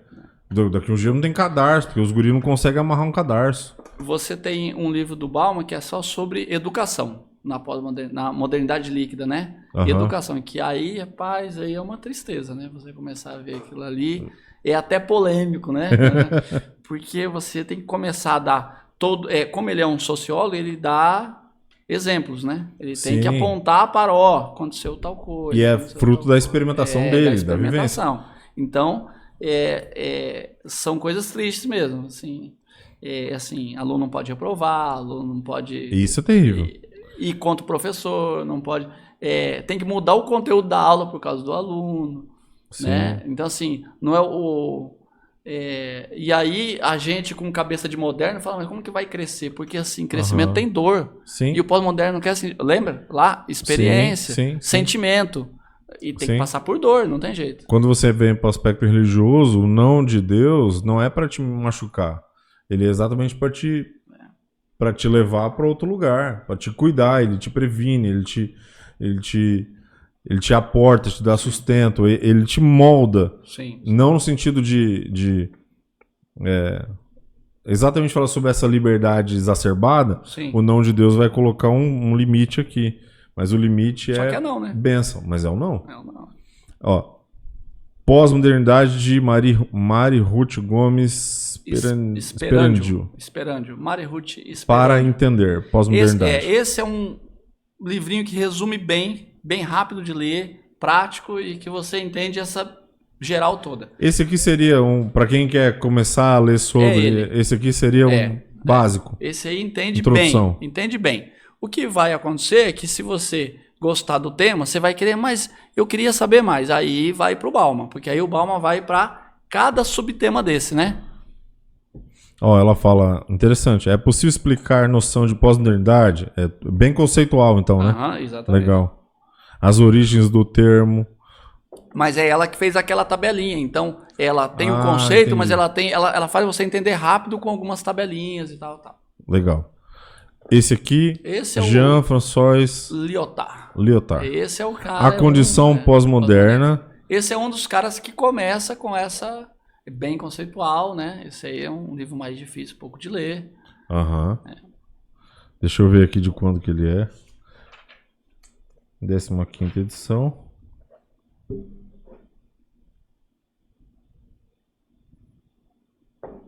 O Bauman é Ele é antigo? 98? Não. Não, mas acho que é a edição dele. Ele é mais ele é mais antigo? Esse aqui é de 1950 mesmo? Isso aí. Ele é um dos precursores aí desse conceito, né? Legal. E logo depois da Segunda Guerra ele já interessante. Anthony Giddens. As consequências da modernidade. Esse aí já para entender, não após, né? Mas para você entender, ele caracteriza bem a modernidade. Sim. E aí para você entender, então era assim, verdade, era assim. Ele pontou como para você fazer o paralelo. Para você fazer o paralelo. Legal. Quando tiver algum escritor brasileiro, você me fala, tá? Tá. Rapaz, acho que eu não trouxe nem. David Lyon, pós-modernidade. Esse também é conceituação. Explica de outras maneiras, muito bom também. A pós-modernidade como ideia crítica, experiência cultural e condição social gerou enormes debates, às vezes ansioso, no contexto das ciências sociais e humanas. Então, quando a gente fala de pós-modernidade e modernidade, está falando de sociologia. Está falando de sociologia. Segunda edição, 2005. Mário... Vargas Llosa, né? Esse aí ganhou, como é que é o... Nobel de literatura, né? Acho que não foi com esse livro, não. Mário Vargas Llosa. Tá escrito aqui, Prêmio Nobel de Literatura, Mário Vargas Llosa. A Civilização do Espetáculo, uma radiografia do nosso tempo e da nossa cultura. Que é um aspecto, porque ele não fala de pós-modernidade, ele não usa o termo pós-modernidade, modernidade líquida e tal, mas ele fala a nossa sociedade atual, ela vive a partir, que o Bill Churran também trabalha, do entretenimento.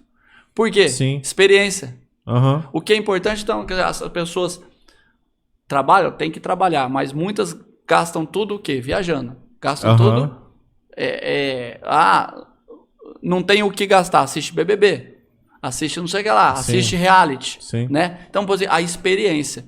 Não é mais, vamos pegar um livro e juntar, estudar. Sim. Não.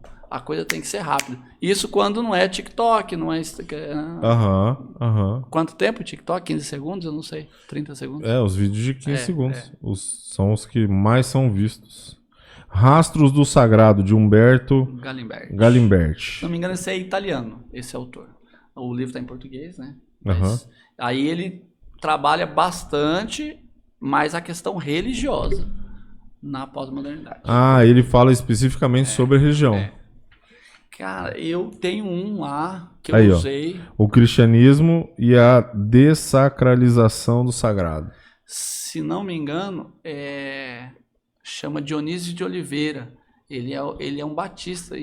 Inclusive, eu não trouxe ele, mas a gente pode fazer um dia só sobre esse tema na religião. Aí eu trago ele, que você pediu um autor brasileiro, né? Se não me engano,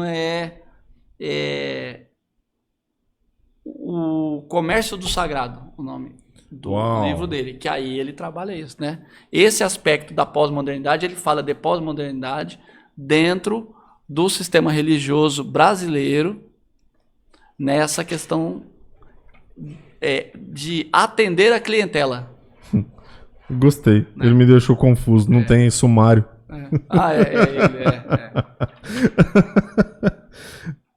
Por isso você ficou procurando, não tem sumário. Aí tinha que ir pelo capítulo lá. Meu Deus. Se é alguém que tem toque, já fica perdidaço. E aí agora a gente chegou nos do Bauman, né? E aí... Zygmunt Bauman. Quase igual ao Freud, né? O Freud é Zygmunt. Zygmunt Bauman.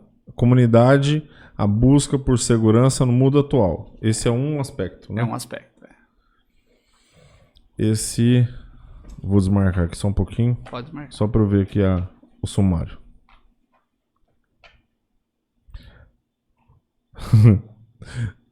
A agonia de Tântalo. A reinserção dos desenraizados. Então, assim,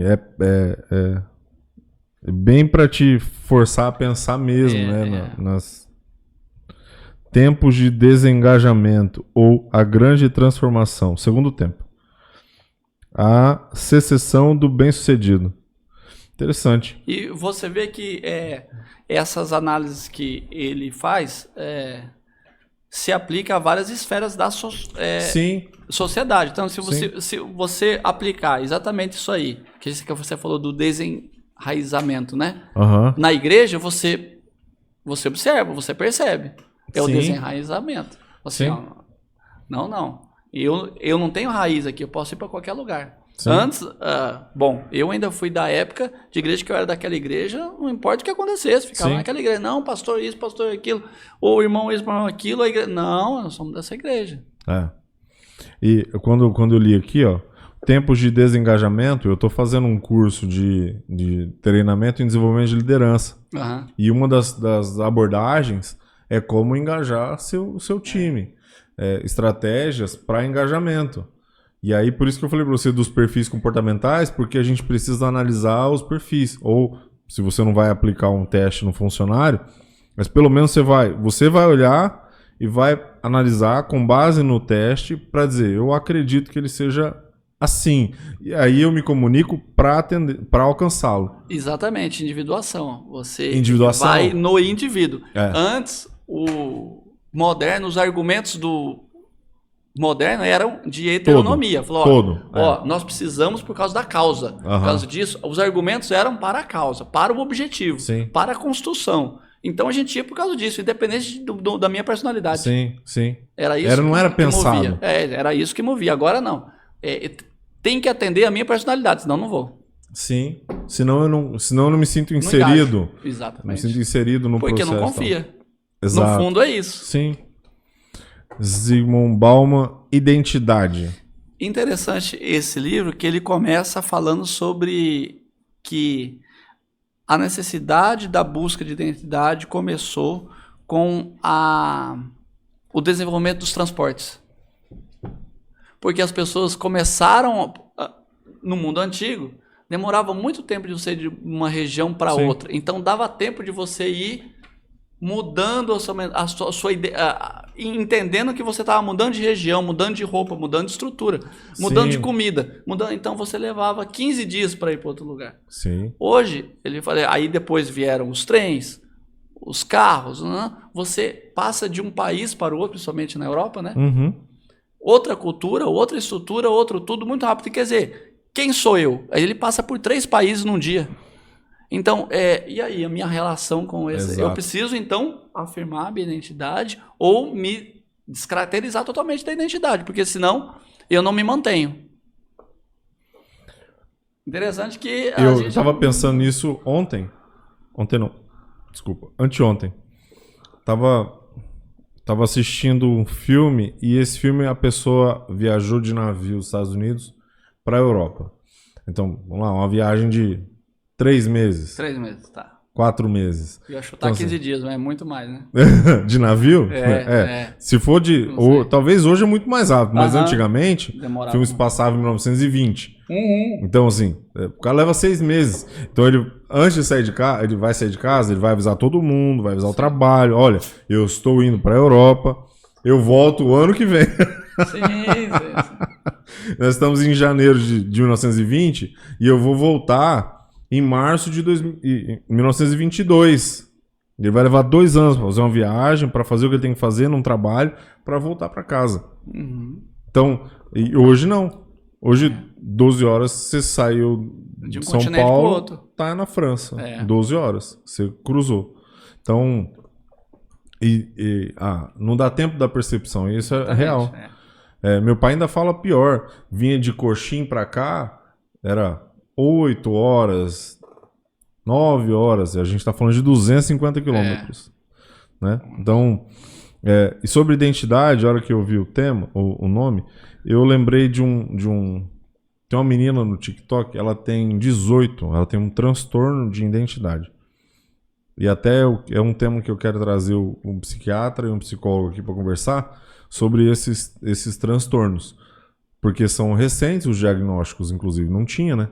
Sim. Quero conversar com um neuro para falar, por exemplo, sobre autismo. Que não tinha esse tipo de... Mas o que é... Não vou falar estranho, o que é interessante nisso, a menina, ela acorda hoje, sei lá, Laís. Laís, ela é delicada, feminina, sonhadora. Amanhã ela acorda Laura. Laura é independente, quer raspar o cabelo. Ela tem múltiplas identidades. Tem 18. Quando você falou 18, eu achei que era a idade dela. Não. Ela tem 18 identidades. Identidades. Ela tem transtorno de identidade, dissociativo de identidade. Então, a hora que eu li identidade, me remeteu a isso. Mas eu sei que o livro não é disso. É outro aspecto da identidade. Mas quando a gente fala de mudança, principalmente para criança, uma mudança de cidade, uma mudança de estado, uma mudança de país, que seja, se não for bem trabalhado, você traumatiza a criança. É que o adulto mascara inicialmente, né? Mas fica lá, mas tem impacto também. Tem, né? Tem impacto também. Esse aqui chama Medo Líquido. Do Bauman também. Eu trouxe só 4 do Bauman, tá? Mas tem vários do Bauman. Ele fala, esse aqui é o que a gente tá falando sobre confiança, né? Exatamente. Eu não vou desmarcar aqui, tá? Deixa eu só ver aqui. O Bauman é da onde, você sabe? Ele é um polonês, né? Ele é um polonês de origem judia, né? O pavor da morte, o medo do mal, o medo e o mal, o horror do inadministrável, o terror global, trazendo o medo à tona e o pensamento contra o medo. Ele fala muito aí da questão da globalização, né? Que hoje você não tem mais medo só do ladrão da esquina, você tem medo da guerra na Rússia. Sim. E você dorme com isso pensando, você tem que resolver os seus problemas e os problemas do mundo. Sim. Eles pesam sobre, né? Por isso que o Byung-Chul Han começou a trabalhar a ideia da sociedade do cansaço. Você vê que não é só o conhecimento traz, né? Como diria Peter Parker, né? Sim, traz grandes responsabilidades, claro. E aí o cara fica com uma responsabilidade que não é dele. Sim, eu não tenho. Eu vou fazer o quê com a guerra na Rússia? Nada. Mas aí... como que você não se importa, né? O professor vai falar, exatamente. as baleias, não sei, mas como que você é desumano, que você ou vai acabar com... Cara, mas... você tem razão, mas também você tem que se importar comigo, porque daqui a pouco eu vou pirar, sim, né? Sim. Porque, por exemplo, você falou das baleias. Lá no Japão eles comem. Aquilo eles não têm sushi, lugar. Né? Não tem lugar pra fazer lavoura, né? Eles têm que ir pro mar caçar, né? Esse aí, ele é o mal-estar da pós-modernidade. Ele é uma... O título já é uma referência a um título do Freud, né? Que é Mal-estar na Civilização. Ah, sim. E aí ele vai usar? E aí ele usa também? Um pouco essa ideia, resgata um pouco essa ideia, mas de como que o pós-moderno ele é inquieto, né? Porque ele tem sempre um mal-estar. Ele não está nunca... A ideia do sólido, ele não está nunca assentado. Nunca descansa. Isso é nunca muito para. real hoje. Isso é muito real hoje. Porque ninguém está contente. Não. Ninguém está contente. É comum a pessoa... eu vi um vídeo falando sobre isso. Falou assim, você quer ver como nós somos... A gente nunca está satisfeito. Falou sobre isso. Você compra o carro. A felicidade daquele carro dura 2 dias, no máximo. Aí você começa a ver os defeitos do carro. Você já consegue enxergar alguns defeitos. Com 3 semanas, não tem nenhuma novidade naquele carro. Você já olha para aquele carro e fala assim, qual é o próximo? Qual é o próximo? Mas assim, aconteceu agora. A gente chegou de viagem e minha esposa falou assim, já tô na expectativa da próxima. Da próxima, a experiência que tem que vir para sobrepor rapidamente.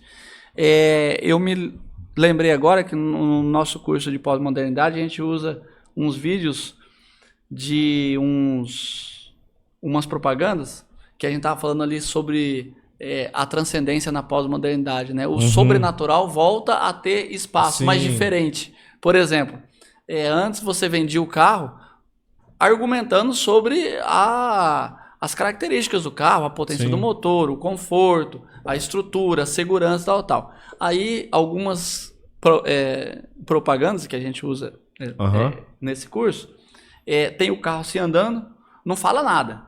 Aí o carro está andando, de repente o carro pega e sobe um prédio. Sobe, e aí ele vai lá em cima e estaciona na cobertura, né? E aí aparece o nome do carro e acaba Quer dizer, o que é? Não é natural um carro subir um prédio, entende? Então ele tem ele tá vendendo um conceito. Ele tá vendendo um sobrenatural para você. Esse carro, ele vai além das experiências normais que você tem. E não disse nada. Nenhuma palavra. Você quer falar sobre algumas charges? Enquanto você fala, por exemplo, você vai falar sobre essa, eu vou colocar. Tá bom. Não, então, aí eu acho que você pode depois colocar, porque as charges são bem autoexplicativas, né? Mas olha, essa aqui, ó. O pai fala, né? Pode largar o telefone enquanto conversamos, Juca? Eu sou da geração Y, não consigo receber muitas informações ao mesmo tempo. Ele falou, não sou uma informação, Juca, eu sou o seu pai. Não precisa se diminuir, papai.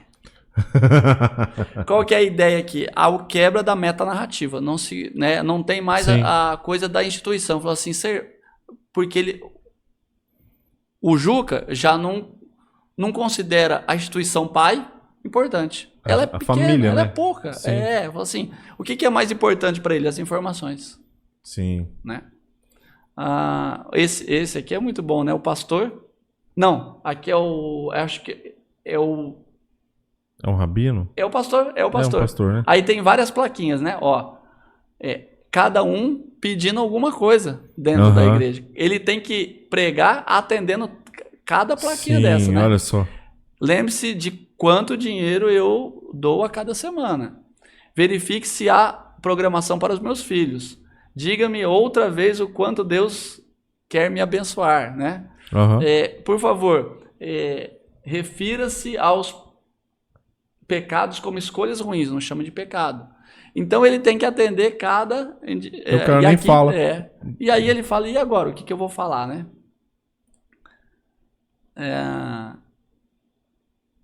O filho fala para a mãe, né? Você está presa a uma concepção restrita de verdade. De fato, um discurso, um jogo de símbolos, numa teia de poder que tenta hierarquizar desejos e vontades. Aí ela fala para ele, você quebrou o vaso. Você quebrou o vaso e ainda é pós-moderno. Porque qual que é a ideia aqui do discurso dele? Desconstruir a verdade sobre que o vaso foi quebrado. Falando, não, isso é um jogo de poder. Isso é o que tem muito forte no pós-moderno.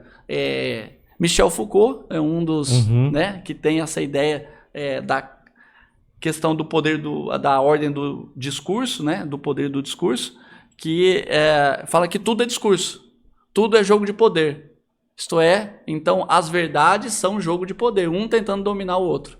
Foi o que aconteceu nessa charge aqui, né? Isso aí tá em tudo nossas relações.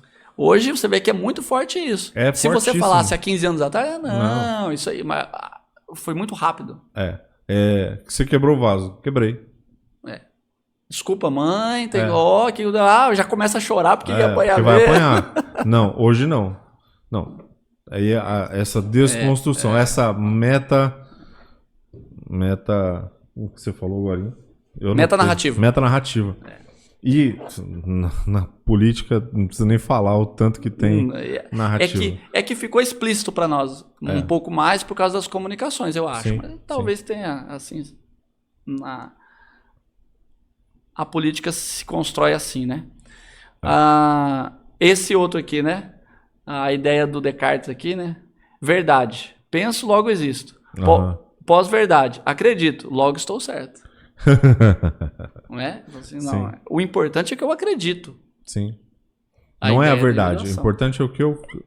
que ele fala aqui, ó. Pós-verdade. Verdade já não existe. Está no momento... Exatamente. Esse aqui... Um pouco falando da ideia desse ritmo das informações, né? Padre, eu pequei. Ele falou, já estou sabendo, tá no Facebook, né? O padre já... Deixa eu ver, acho que tem uma última aqui. Não, acho que são essas só. Só essas. A outra ali é mais... Joia. Pastor, você está pastorando qual igreja? Ou está como pastor auxiliar? Eu estou na 4ª Igreja Batista. Eu estou lá com o pastor Marcelo. Os pastores, presidente e auxiliar lá é o pastor Marcelo Moura e o pastor Vanilson. E eu ajudo o pastor Marcelo na área de escola bíblica. Sim. Então eu fico lá na área escola bíblica, Antigo Testamento, né? Antigo Testamento, claro. Pastor, obrigado por hora. Eu que agradeço. E vamos fazer uma... faltou esse livro aqui, ó. O Stanley Grant, esse aqui é um livro bom, rápido para ler também, uma linguagem bem gostosa Grant, dele. Um guia para entender a filosofia do nosso tempo pós-modernismo. Ele usa muito referências a filmes, Star Trek e tal. Sim, ele contextualiza bem. Compara a primeira geração do Star Trek com a segunda. Ele fala que a primeira tinha as características modernas, a segunda era pós-moderna. Olha só. A ideia lá do Spock, o Spock é moderno, que é aquele que usa a lógica, a razão, e normalmente ele salvava a tripulação. Na segunda geração, você não tem o Spock mais, você tem o Data, que é um robô, um androide com cara de gente, mas que o sonho dele é se tornar humano. A vontade dele se tornar humano, quer dizer, a máquina que agora quer ter sentimento. Sim. O Spock era ao contrário, era a razão, que salvava de vez em quando. E aí depois ainda tem a terceira geração, que é o que tem o Q.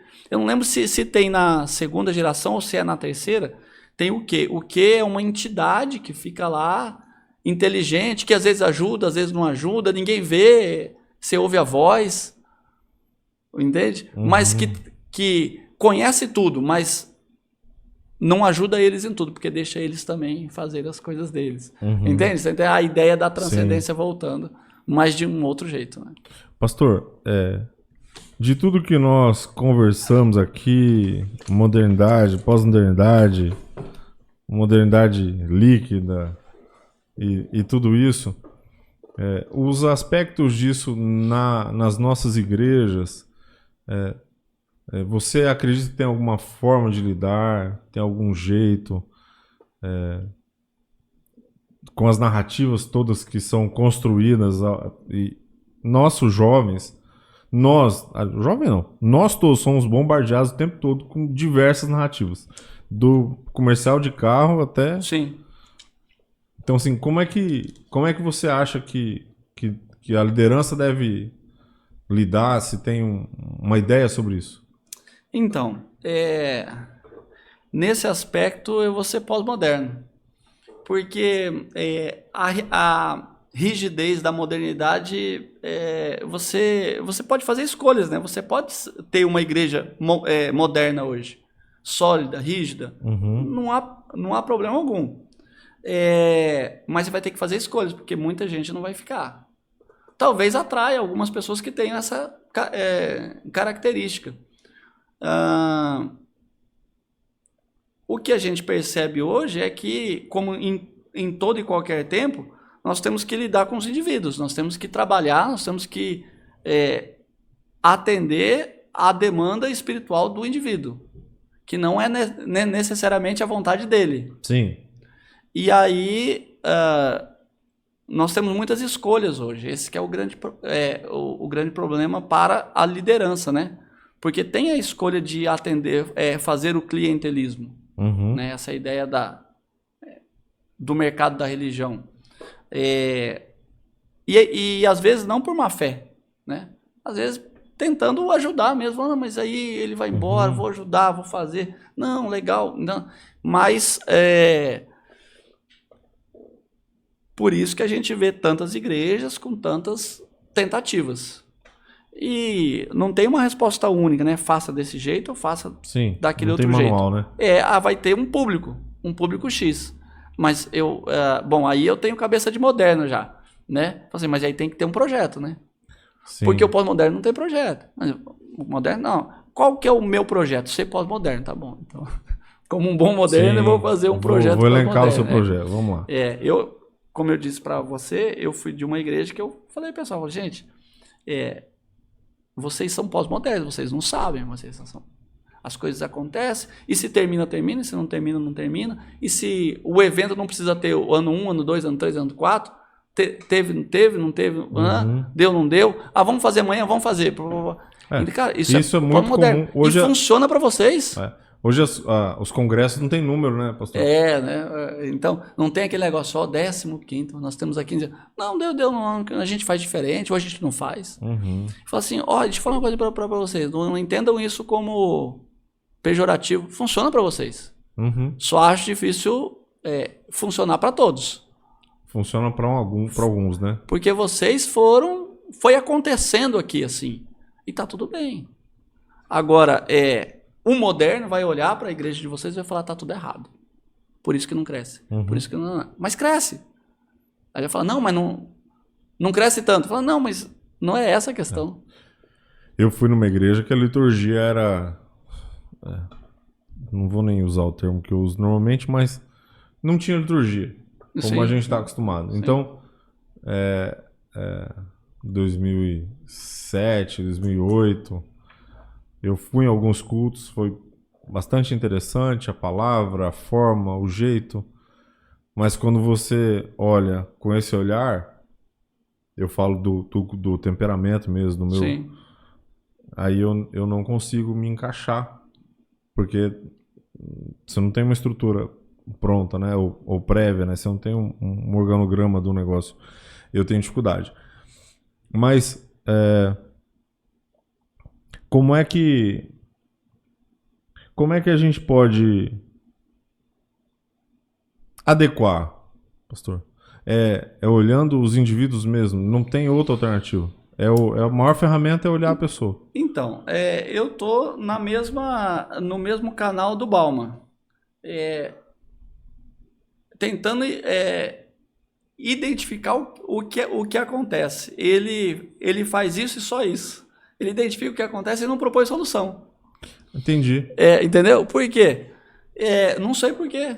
Eu acho que esse não propor a solução já é a resposta. Já talvez, é a solução. Né? Já fala assim, cara, olha, nós estamos aí nesse momento que não tem uma estrutura. Uhum. Você tem várias. E Sim. aí você vai ter que descobrir qual a sua estrutura. E aí é o preço que o pós-moderno pagou pela liberdade, né? Sim. Falou assim, então não tem a resposta. Então, eu, por exemplo, quando vou pregar, eu, Thiago, tenho essa estrutura. Eu sou assim, né? Mais pro estrutural, né? Mais para essa visão moderna do negócio. E quando tem o pós-moderno no meio, onde eu acredito que seja pós-moderno, é quando a gente falava em off aqui, eu falei sobre o homossexualismo, sobre os outros pecados todos. É melhor que eles estejam dentro, que eles venham. Não que ele se omita, não é assim. Não, eu sou gay, vou continuar gay e tô aqui. Não é isso que eu tô falando. Não. Pecado confessado abre porta para que seja tratado. Sim. Então, isso seja o adúltero, seja o homossexual, seja o mentiroso, seja o fofoqueiro, qualquer que seja o pecado. E eu queria que você falasse só um pouquinho sobre o texto que você leu, que você trouxe. Porque Paulo está falando, eu, irmãos, quando fui ter convosco, anunciando-vos testemunho de Deus, não fui com sublimidade de palavras ou de sabedoria, porque nada me propus saber entre vós, senão Jesus Cristo e esse crucificado. Que é o que a gente, no meio que a gente percebeu aqui, pelo menos eu espero que tenha passado isso, que a gente está recheado e bombardeado de uma quantidade de informação muito grande, né? E de mudanças muito grande. E aí eu pensei nesse texto justamente no contexto do que fazer na igreja. Eu acho que a resposta genérica, não tão genérica assim, é o Jesus Cristo crucificado. Sim. Que esse não dá pra gente não pregar, entendeu? E aí é interessante porque Paulo vai falar mais pra frente, né? Que é loucura pro grego. Exatamente. Assim, e aí vai ter muita gente que, não, cara, mas então, esse aqui é o nosso. E não deixa de ser a salvação. Base. A salvação. Lembrando que pode ser que no contexto pós-moderno não há necessidade de salvação. Então a gente tem que falar, cara, nós cremos na salvação. Jesus Cristo. O que é o Jesus Cristo crucificado? O solidário, né? Que aí você não, traz para dentro da igreja. É Jesus Cristo crucificado. É aquele que se fez abaixo, não. Mas vai vir, vai me ofender. Não, traz para a igreja. Vai me ofender, vai passar aqui, vai dar trabalho. Traz para a igreja. Jesus Cristo. Esse é ser o Jesus Cristo crucificado. Sim. Né? Então, nesse contexto que eu pensei. E acaba sendo amplo, porque Jesus Cristo fala, quando fizeste a um dos meus pequeninos, a mim fizeste. Então, é social também. Sim, claro. E aí, se a gente continuar, vai longe. Pastor, eu te agradeço. Agradeço mesmo por essa primeira conversa. Nós conversamos, bastante tempo, pastor. Tempo. Parece que não, mas voou o tempo. Quero te agradecer também, que ficou com a gente aqui até agora. Esse é um assunto que me interessa bastante e quero já falar para o pastor para nós termos, nem que seja um encontro por mês, para falar sobre. Vamos marcar. E abrindo tanto a minha visão quanto a visão de vocês que estão aí, porque a gente precisa conhecer. Se você é líder, por exemplo, da sua sala de IBD, líder de um pequeno grupo, de uma célula, líder de um ministério de louvor, é pastor auxiliar, exerce qualquer tipo de cargo na igreja ou na sua casa, você precisa entender esses conceitos aqui, isso que a gente está falando, vai além do que eu quero, vai além do que você quer. Você vai ter no seu grupo pessoas com mentalidade moderna, pós-moderna, meio termo, meio lá, meio aqui. E aí você precisa comunicar de forma que eles entendam. E como o pastor falou, e fica para nós, Jesus Cristo crucificado. Porque essa é a mensagem. A salvação parte de Cristo. Sem morte, sem ressurreição, não tem evangelho. Então, a forma de alcançá-los é continuar pregando a palavra, a salvação, o Jesus que perdoa pecado, que redime, que leva, que vai e que nos salva. Então, obrigado, ficou até agora. Deixa aqui o seu like, compartilhe esse vídeo com mais pessoas, para que outras pessoas também tenham a mente relativamente bugada como a minha nesse momento, mas para o bom sentido, um sentido de despertamento, de ampliar a visão, tá? Deus te abençoe, floresça onde o Senhor te plantou e não fuja daquilo que Ele te chamou para fazer. Abraço. Uau, que bom que você chegou até aqui. Um privilégio para mim ser instrumento e ser canal para que chegue conversas como essa na sua casa e você seja tão edificado quanto eu sou. Eu já te agradeço. Eu falei do QR Code, tá aqui. Se você quiser fazer parte desse ministério, contribua conosco com qualquer valor. Toda oferta é bem-vinda. Também quero te agradecer. Se você já se inscreveu no nosso canal, cara, muito obrigado. Se você ainda não se inscreveu, essa é a oportunidade. Se inscreva no nosso canal, ative as notificações, curta essa publicação. Ajuda muito, porque quanto mais curtidas tiver, mais o YouTube entende que isso aqui é importante e entrega para outras pessoas. E compartilha. Compartilha no Facebook, compartilha no WhatsApp, compartilha no Instagram, compartilha com as pessoas. Para que todos recebam e sejam edificados como nós temos sido até agora. Deus te abençoe, um abraço, até mais.